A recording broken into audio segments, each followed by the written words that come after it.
सभी को मेरी जय श्री राम। होई सगुन शुभ विधि विधि बाजहि गगन निशान। पुर नर नारी सनाथ करी भवन चले भगवान। अनेक प्रकार के शुभ सगुन हो रहे हैं। आकाश में नगाड़े बज रहे हैं। नगर के पुरुषों और स्त्रियों को सनाथ करके भगवान श्री रामचंद्र जी महल को चले। प्रभु जानी के कई ल जानी प्रथमता सुग्रह गए भवानी। ताहि प्रबोध बहुत सुख दीना पुण्य निज भवन गवन हरि कीना। शिव जी कहते हैं कि हे भवानी, प्रभु ने जान लिया कि माता कैकेयी लज्जित हो गई हैं, इसलिए वे पहले उन्हीं के महल को गए और उन्हें समझा बुझाकर बहुत सुख दिया। फिर श्री हरि ने अपने महल को प्रस्थान किया।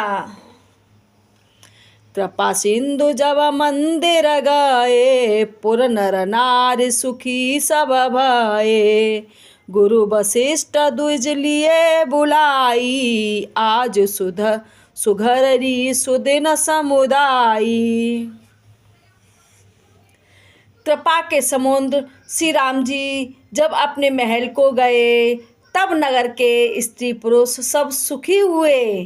गुरु वशिष्ठ जी ने ब्राह्मणों को बुला लिया और कहा कि आज शुभ घड़ी, सुंदर दिन, आज सभी शुभ योग हैं। सब दुज देव हरषि अनुशासन रामचंद्र बैठे ही सिंहासन। मुनि वशिष्ठ के वचन सुहाए सुन सकल विप्रहे अति भाए। आप सब ब्राह्मण हर्षित होकर आज्ञा दीजिए जिससे मैं श्री रामचंद्र जी सिंहासन पर विराजमान हो। वशिष्ठ मुनि जी के सुहावने वचन सुनते ही सब ब्राह्मणों को बहुत ही अच्छे लगे।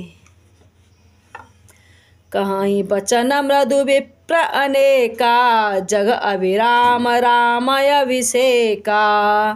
अब मुनिवर विलंब नहीं कीजे महाराज कह तिलक करीजे।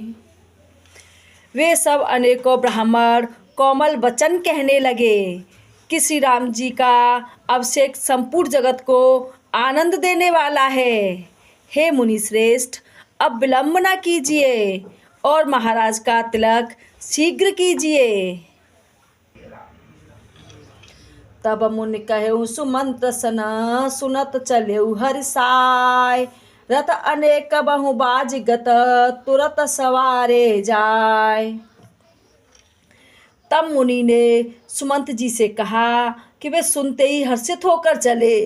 उन्होंने तुरंत ही जाकर अनेकों रथ, घोड़े और हाथी सजाए। जह तह धावन पठई पुनः मंगल द्रव्य मंगाए। हरष समेश वशिष्ठ पद पुण्य सिर नाय हुआय। और जहाँ तहाँ दूतों को भेजकर मांगलिक वस्तुएं मंगाकर फिर हर्ष के साथ आकर वशिष्ठ जी के चरणों में सिर नवाया। अवधपुरी अति रुचिर बनाई देवहि सुमन वृष्टि झरिलाई। राम कहाँ सेवक ही बुलाई प्रथम सखन अहे बाबहु जाई।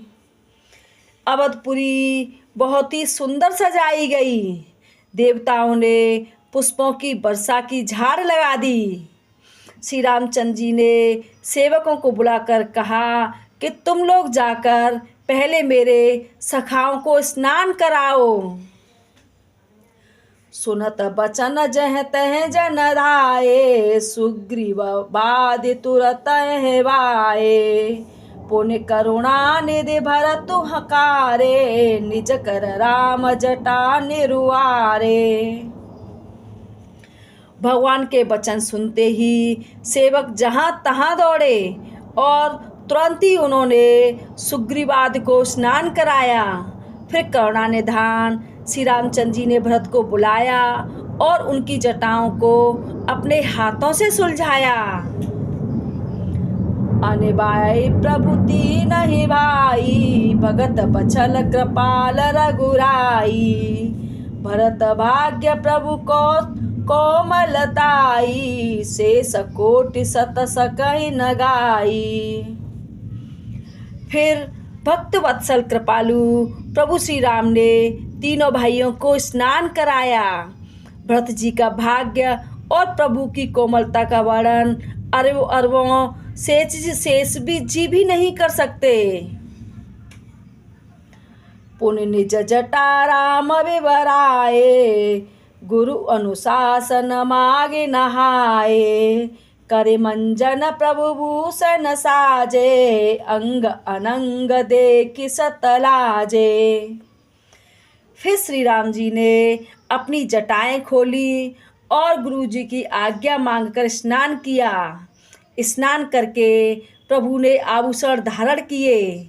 उनके अंगों को देखकर सैकड़ों कामदेव भी लजा गए। जय श्री राम। कृपया करके वीडियो को ज़्यादा से ज़्यादा लाइक करें, शेयर करें, और अगर आप इस चैनल पर नए हैं तो चैनल को सब्सक्राइब करना ना भूलें। और आपको ये रामायण की कुछ चौपाइयाँ कैसी लगीं कमेंट करके ज़रूर बताएं।